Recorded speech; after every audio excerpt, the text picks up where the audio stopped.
My ex-wife tried to force me into a temporary open marriage. Hello, true story. My name is Brent, and I'm writing in because I recently stumbled upon your channel at one of the lowest points of my life, and honestly, I'm glad I did. I'll get into my full story in a second, but first, let me say thank you for creating the type of content that you do. It was actually kind of strange how I found your channel. I was on YouTube late one night, maybe a week after my divorce was finalized, just mindlessly watching different compilations of caught cheating clips, half for the shock factor, half because I was trying to make sense of how women could do the things they do and still somehow try to spin it into the man's fault. I wasn't even searching for anything serious. I just couldn't sleep, and those clips were like a train wreck you can't look away from. That's when YouTube recommended me one of your videos.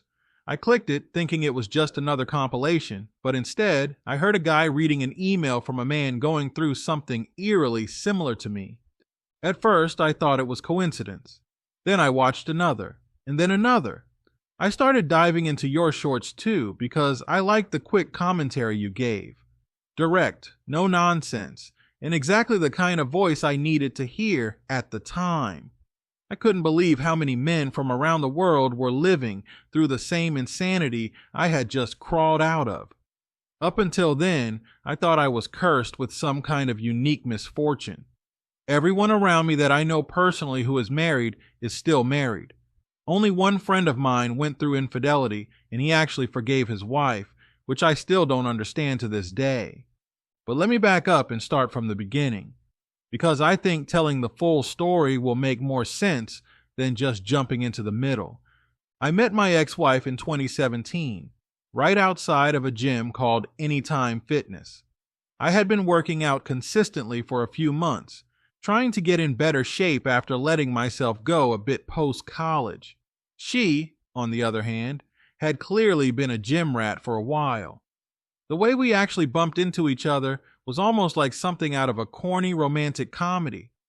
I was leaving after finishing up a late evening workout, sweaty, headphones around my neck, gym bag slung over my shoulder, when I saw her struggling with her car keys in the parking lot. She had dropped them, and they had slid under her car. I offered to help, laid down on the pavement, fished them out for her, and we just started talking right there in the lot. I'll be honest, she was gorgeous. Dark hair pulled up in a ponytail, toned arms, the whole athletic look that I'd always been attracted to. We exchanged numbers that night, went on our first date about a week later, and from there, we were inseparable. Back then, things felt easy. We had so many deep talks about the future, where we saw ourselves in 5 or 10 years, and one of the biggest agreements we made early on was about kids. Neither of us wanted them. She said this world was too scary, too unpredictable, and she didn't want to bring an innocent child into it only to watch them suffer. I had always been on the fence about kids, but hearing her reasoning, I agreed. At the time, it felt like we were perfectly aligned. We dated for about 2 years before I proposed in 2019. We got married in early 2020, right before the pandemic hit, and I remember thinking to myself, if we can get through a lockdown together, we can get through anything.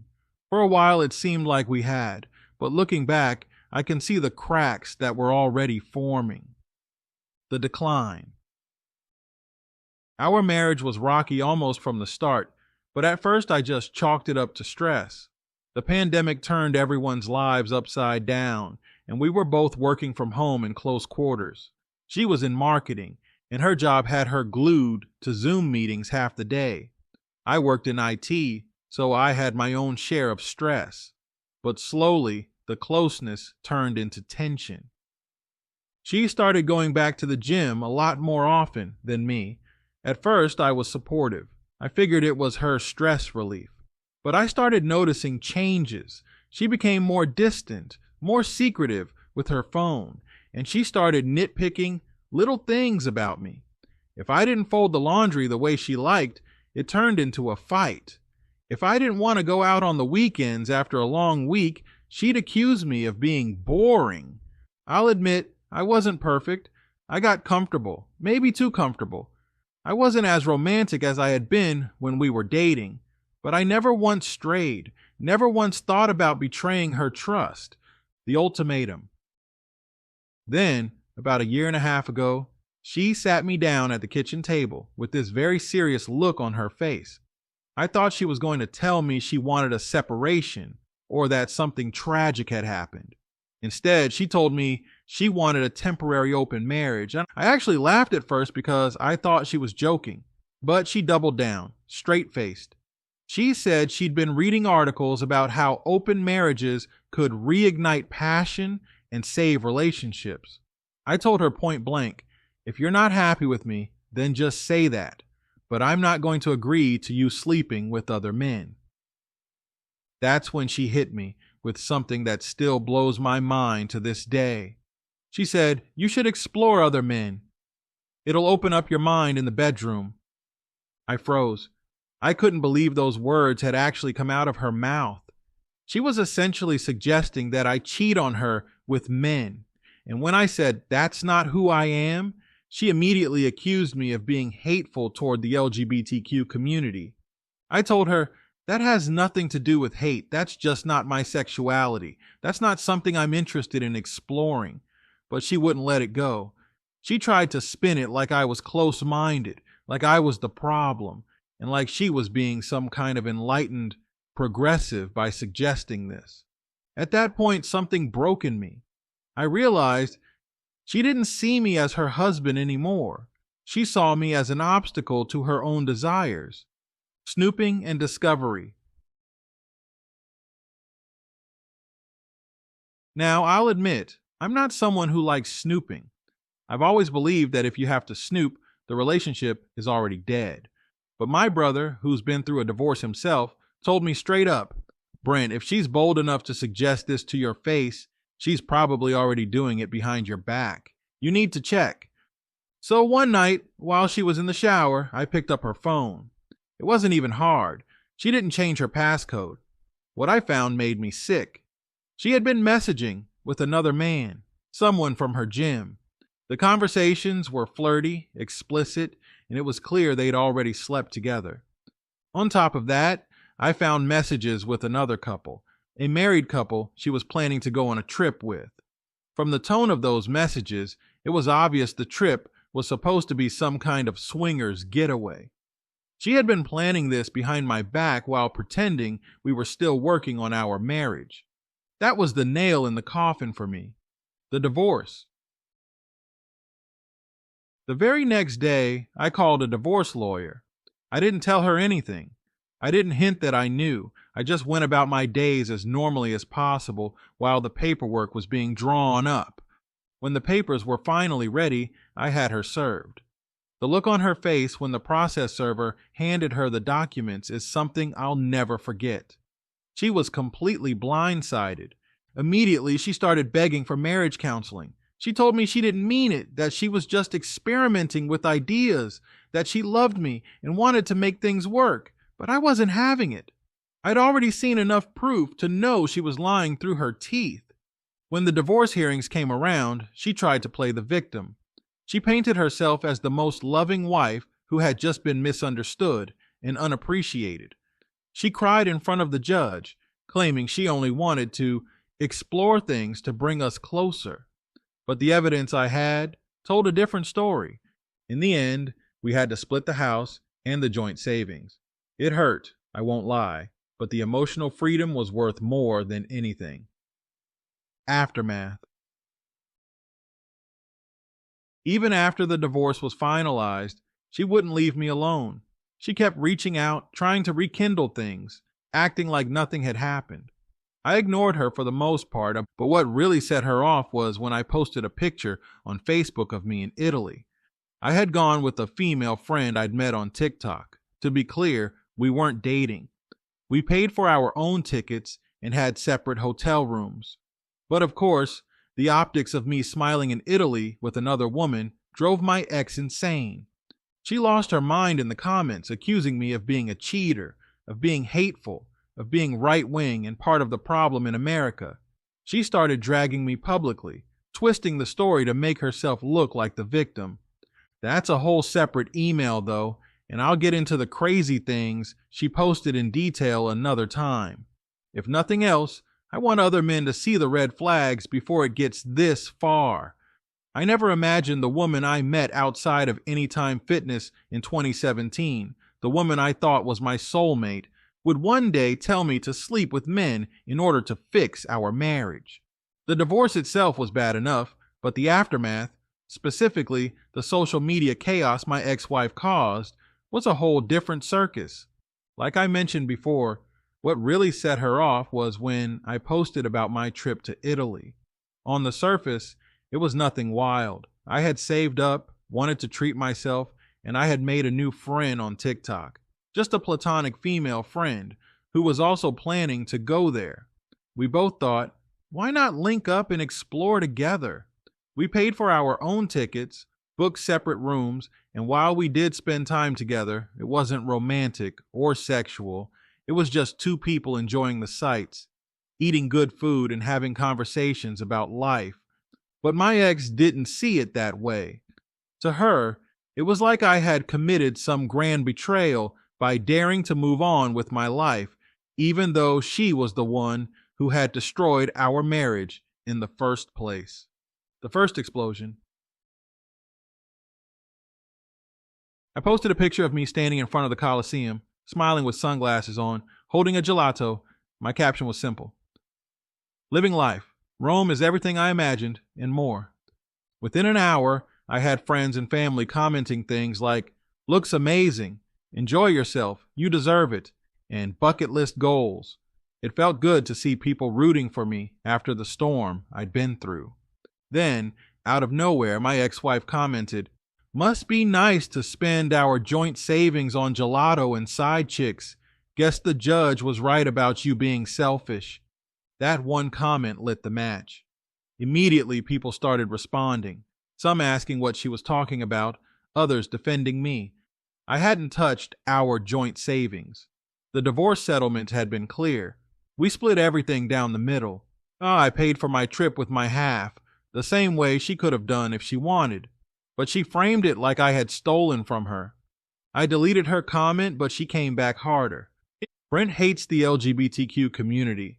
That's why he couldn't handle being married to a real woman who wanted to explore life. Now he's parading around Europe pretending he's a good guy, when really he's just another controlling, right-wing, insecure man. That comment got likes from some of her friends, people I barely knew, and I realized this wasn't going to be something I could just ignore.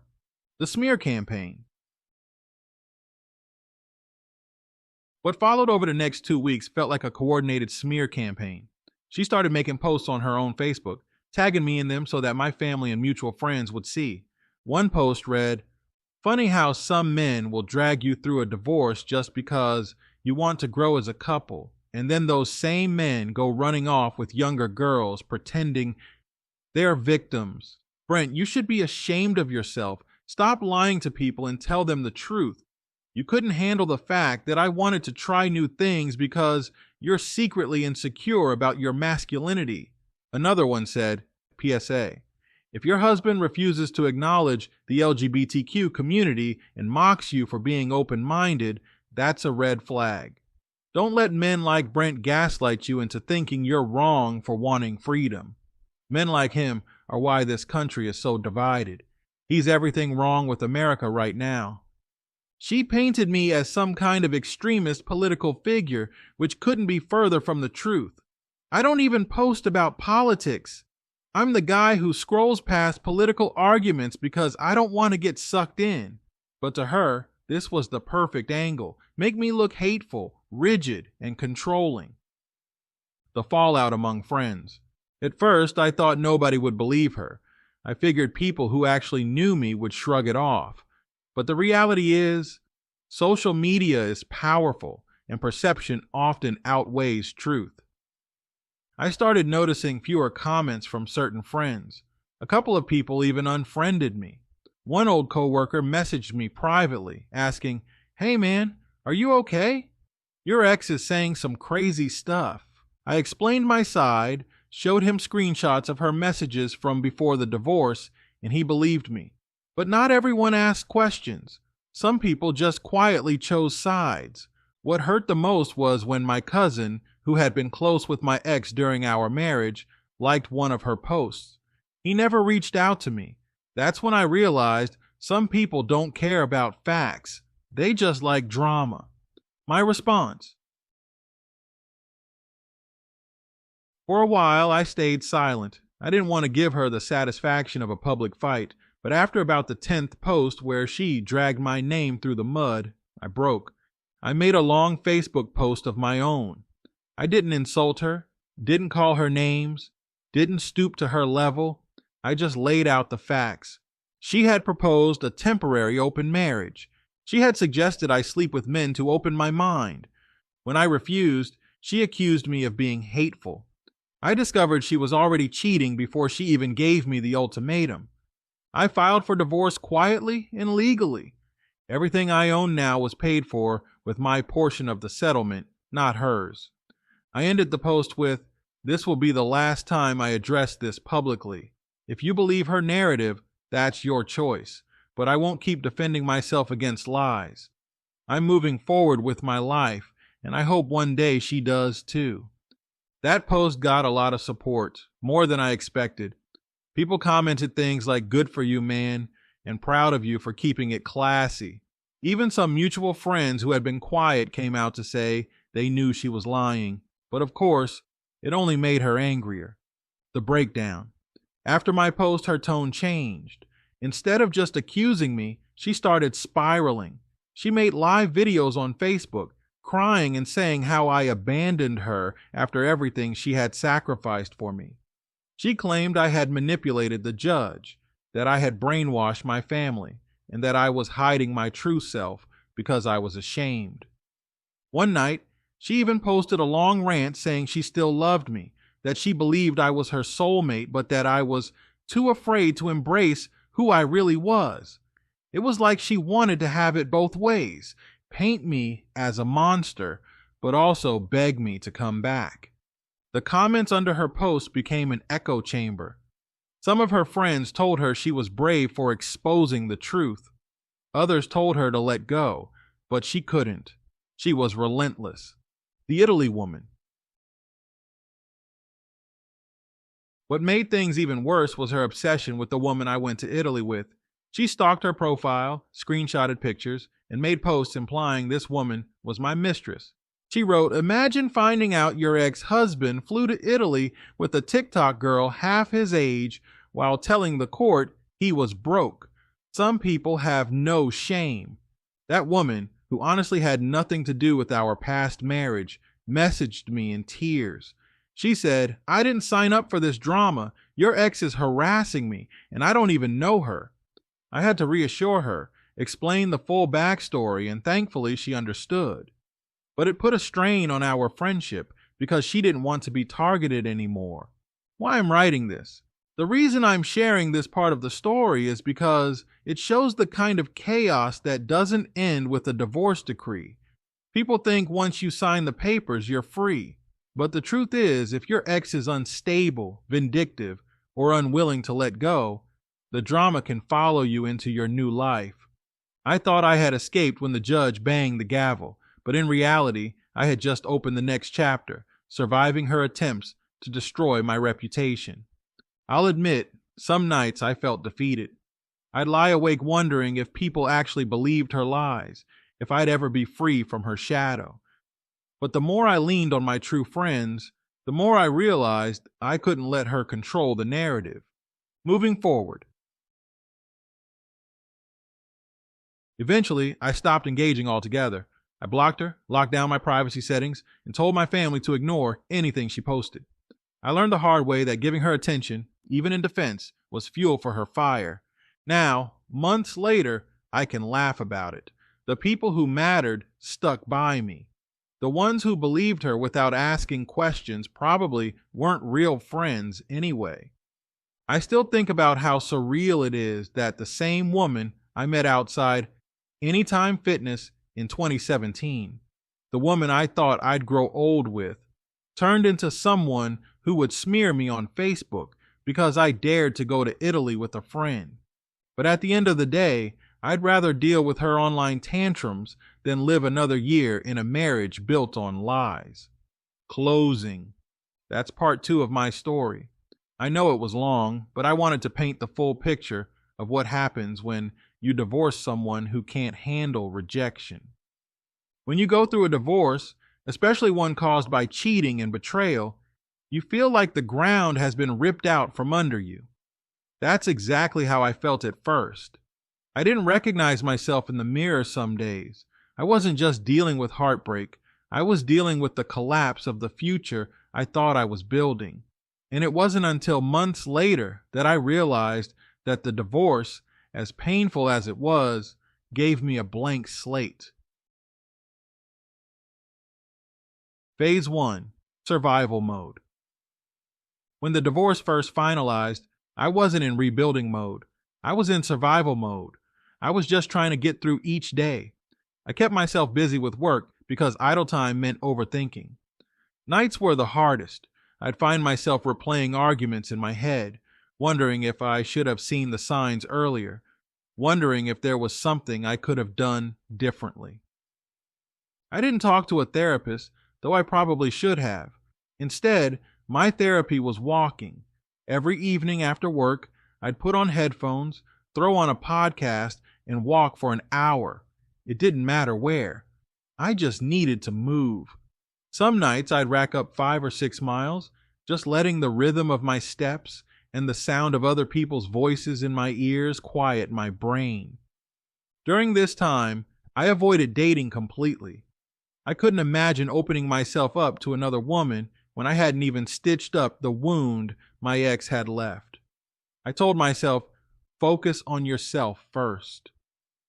Phase 2. Rediscovering myself. The turning point came about 3 months after the divorce. I woke up one morning, looked around my apartment, and realized I had built my life around her preferences. The furniture, the wall colors, even the type of groceries I bought. It all had her fingerprints on it. So I made a decision. I was going to start fresh, even in small ways. I sold the couch we had bought together and replaced it with one I actually liked. I painted the walls a darker shade, something she always said was too depressing. I started cooking meals I enjoyed without worrying if she'd complain. It was liberating. These might sound like little things, but they were symbolic. They were me reclaiming my space, my identity. I also picked up hobbies I had abandoned during the marriage. I started playing guitar again, something I hadn't done in years because she said it was too loud and a waste of time. I dusted off my old camera and started taking photos on weekends. I even signed up for a hiking group, which forced me out of my comfort zone and introduced me to new people. It was in this phase that I really started to feel like myself again. Phase 3. Travel and new perspectives. Then came the Italy trip I mentioned in my last email. That trip was bigger than just a vacation. It was symbolic of freedom. It was proof to myself that I could live, explore, and experience joy again outside of the shadow of my ex. Standing at the top of St. Peter's Basilica, looking out over the Vatican, I felt something shift inside me. It sounds cliche, but I realized the world was so much bigger than the little prison I had been living in emotionally. The betrayal, the Facebook drama, it all seemed small when compared to centuries-old architecture, art, and the vastness of another culture. Traveling opened my mind in a way I hadn't expected. It reminded me that life wasn't about being chained to one failed marriage or defined by one woman's opinion of me. When I came back from Italy, I decided I was going to make travel a bigger part of my life. Since then, I've been to Colorado to hike the Rockies, visited a friend in Texas, and even did a solo road trip through the East Coast. Each trip added a new layer to my healing. Phase 4. Friendships and support. Another big part of rebuilding has been reconnecting with friends. During my marriage, I let a lot of friendships fade. My ex wasn't very social, and she guilt me for going out with the guys. So slowly, I stopped making plans. After the divorce, I realized how isolated I had become. Reaching out to old friends was humbling. I had to admit I had neglected them, but to my surprise, most of them welcomed me back with open arms. Some even admitted they had been waiting for me to wake up and realize my ex was toxic. I also made new friends through hobbies and travel. The hiking group introduced me to people who love nature as much as I do. That TikTok friend in Italy might not have become a romantic interest, but she's still someone I talk to regularly. Having people around me who don't associate me with the drama has been refreshing. Phase 5. Dating again. Now let's talk about dating. For a long time, I avoided it. I didn't trust myself to pick wisely, and I didn't trust women in general. But eventually, I decided I couldn't let my ex dictate my future relationships. The first few dates were awkward, to put it mildly. I had walls up. I kept comparing women to my ex, not in a flattering way, but in a suspicious way. I'd catch myself thinking, is she hiding something? Is she going to betray me too? But with time, I learned to relax. I started treating dates not as auditions for marriage, but as opportunities to meet new people. That shift in mindset helped a lot. Right now, I'm not in a serious relationship, and honestly, I'm okay with that. I've gone on casual dates, had some fun experiences, and learned a lot about what I want and don't want. If the right woman comes along, great. But if not, I'm not going to force it. Lessons learned.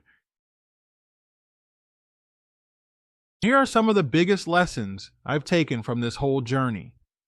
Boundaries matter. When my ex first suggested the open marriage, I should have walked away immediately instead of trying to reason with her. Clear boundaries would have saved me time and pain. People show you who they are. Believe them. My ex showed signs of selfishness and manipulation early on. I ignored them because I was infatuated. Never again. Healing is an inside job. No trip, no friend, no new partner could heal me. I had to do the hard work of facing my pain and rebuilding my identity. Your circle matters. Surrounding myself with supportive people made all the difference. The ones who fueled drama were cut out. Divorce is not the end. At first, I thought divorce was a death sentence. Now I see it as a new beginning. How I see marriage now. Would I get married again? That's the question people ask me most. Honestly, I don't know. Right now, I lean toward no. Not because I hate women or think all marriages are doomed, but because I value my peace too much to gamble it on something that statistically doesn't work out for half of people. If I ever did consider marriage again, the woman would have to prove over time that she respects loyalty, values honesty, and shares my vision of partnership.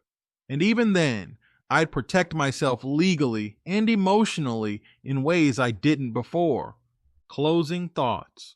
Looking back, I realized my ex-wife tried to convince me that I was the problem, that I was insecure, hateful, boring, and closed-minded. For a while, I believed her, but standing where I am now, traveling, making new friends, picking up old hobbies, and actually living, I can see the truth. She projected her flaws onto me. The truth is, I wasn't perfect, but I was loyal. I was steady. I was a man who wanted to build a life with her, and she chose chaos instead. That's on her, not me. If anyone watching your channel is where I was a year ago, here's what I'd say. Don't let betrayal define you. Don't let someone else's brokenness convince you that you're broken too. Use the pain as fuel to build a better version of yourself. That's what I've been doing, one step at a time. And for the first time in years, I can say I actually like the man I see in the mirror.